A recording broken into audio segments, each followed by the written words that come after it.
Welcome to Thought for the Day for July the 25th. Our readings are 2 Samuel chapter 11, Isaiah 15 and Matthew chapter 26. And our thought is, how then should the scriptures be fulfilled? What deep sense of emotion we can develop when we slowly read and absorb into our minds the account Matthew gives us of the arrest of Jesus and the events which led up to it.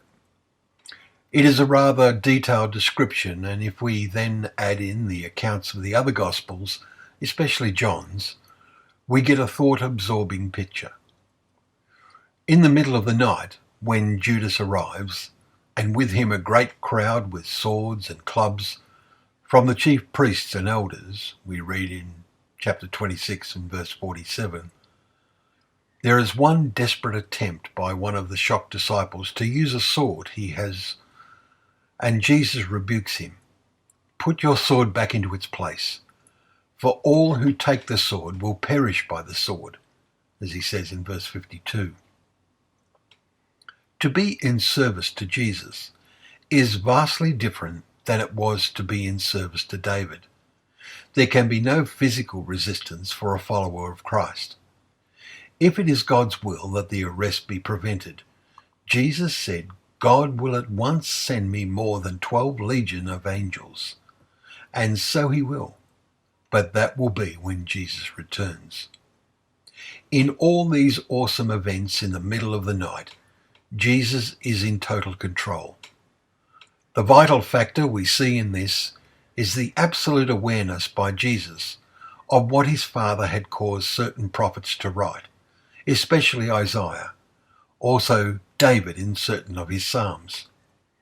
He asks his disciples, although not expecting an answer, how then should the scriptures be fulfilled? That it must be so.